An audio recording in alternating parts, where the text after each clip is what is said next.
In honor of the new iPhone launching, I decided to write a little poem. Roses are red, violets are blue. The iPhone is new and comes in blue, but I only have black. Thank you. I've been working on that one all pandemic. In front of us today, we do have the new iPhone 13 Pro Max. Just another attempt from Apple to make fat stacks. We're gonna see if it cracks, but not with an axe, smacks, or axe of attacks. The first thing I've recognized is that Apple's mechanized a thin strip of paper for the seal, which for me has quite the appeal. By removing the exterior polyethylene, to which the cardboard it previously clinged, Apple has eliminated 600 metric tons of plastic. To me, that's fantastic. Single-use plastics are trash in more ways than one, since to degrade takes 500 trips round the sun. I'm sure it's mostly a move that improves Apple's margins, but at least now we'll have less garbage filling up grandkids' gardens. Yeah, surprise, Apple did something that I hearted. It might be the last time, though. Let's get started.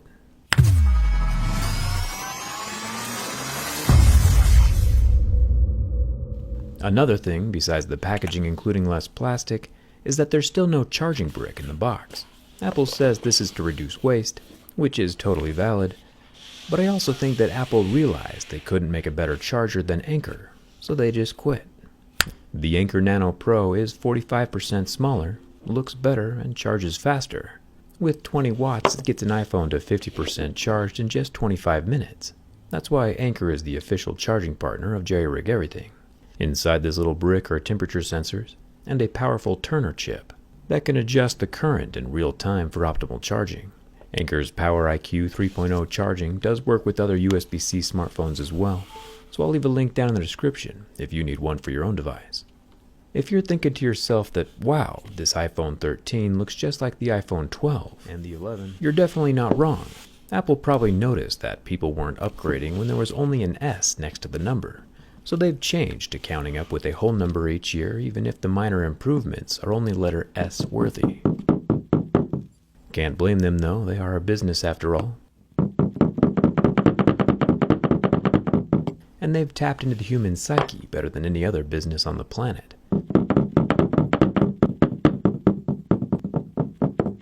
The $200 billion in cash that Apple keeps in the bank proves it. One thing that is impressive though, which last year's phone also has, is the ceramic shield front glass. Yeah, it still has scratches at a level 6 with deeper grooves at a level 7, but the level 6 scratches are so faint compared to other phones, it really makes me think that ceramic shield is a super solid improvement over normal tempered smartphone glass. It's important to remember though that glass is glass and glass can break, no matter how many buzzwords are added to the name. Apple would really rather you not protect your device since they make money selling new phones, but you can stick it to the man with a screen protector. It's much easier to replace a scratched or broken screen protector than it is a whole iPhone display. I'll leave a link for Dbrand's tempered glass screen protector down in the description, but since this is a durability test, we can't have any cheating. So I'll remove that screen protector I just put on.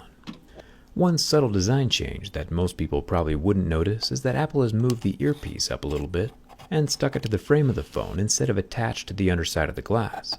This will definitely make the teardown a little easier. The little metal grill is super solid and won't be falling out on its own. The sides of the iPhone 13 Pro Max are made from stainless steel, which at a Mohs 5 is a much harder material than aluminum, which is about a Mohs 3. The sound it makes is a little different as well. The power button is still metal, along with the top of the phone. It's hard for my stainless steel razor blade to even bite into the stainless steel sides of the phone. I'm a fan. I like the metal mute switch over here on the side,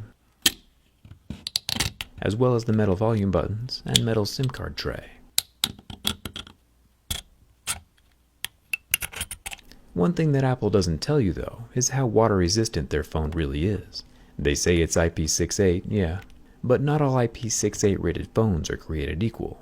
My own phone, for example, a Note 10 Plus, achieved an IP68 rating by sitting 1.5 meters deep in water for 30 minutes, like most every other smartphone.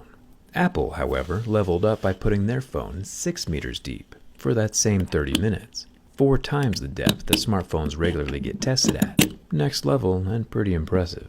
Of course, we still have the lightning port down here at the bottom, but thanks to new UK regulations, we should start seeing USB-C here pretty soon.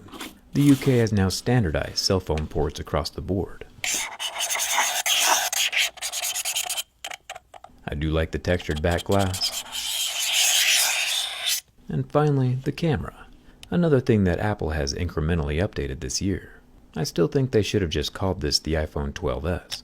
The top camera is a 3x telephoto lens, which is 0.5 times more zoom than last year. Yeehaw!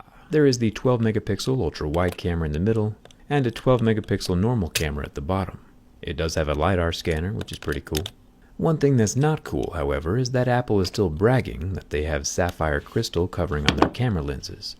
They've never really talked about this in real life, nor does it benefit them in any way to keep mentioning it on their spec page.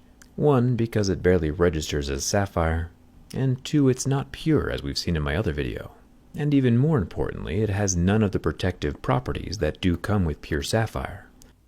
I accidentally started this test with a level 9, thinking it was 6, so let's just jump down to the wide angle. The regular wide angle camera lens clearly has scratches starting at level 6, 7, and 8. While we know from other sapphire screened phones, like the Kyocera Duraforce Ultra, that real sapphire doesn't start scratching until level 8. Apple either needs to ditch their sapphire claims or find a real sapphire supplier.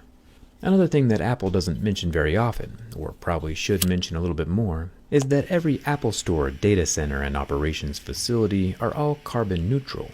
Apple has been using a small portion of their $200 billion cash reserve, about 3%, to invest in environmental projects around the world, restoring the rainforest and building green energy plants to counteract their entire carbon footprint. This is way cool, and I think every business should do this.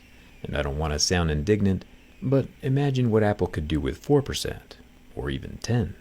I don't know if Apple is saving up to buy the moon or what, since they are currently worth more than entire countries, like Canada, Italy, or Russia. I'm just not really sure what they're waiting for. The nice thing about this 6.7-inch 120Hz ceramic shield display is that for some reason it's not burning under the heat from my lighter, which lets me talk for a really long time. Even though my phone was undamaged by flame, keep in mind that I buy my own devices, so my mom doesn't care what I do with them. But if your mom just bought you a new iPhone, and you take a lighter to it, you might not be around to watch my next video, so leave the professional burning stuff to me. The oleophobic coating is probably evaporated. I would test the fingerprint scanner if there was one, but there's not, so let's move on to the bin test. Since the iPhone 6, Apple has really improved in the rigidity department. The apps are quivering a bit in anticipation, and if you listen closely, there are a few subtle creaks and groans as it gets bent, but no catastrophic damage. When bent from the front, we have no additional sounds, and the phone remains super solid on all 4 sides. Another solid device from Apple. We'll have to see how much larger that battery is during the teardown. Hit that subscribe button so you don't miss it. This iPhone 13 Pro Max survives my durability test. How often do you replace your own phone? Let me know down in the comments. If you need protection for your device or a charging brick from Anchor, I'll leave those links down in the description. Come hang out with me on Instagram and Twitter. And thanks a ton for watching. I'll see you around.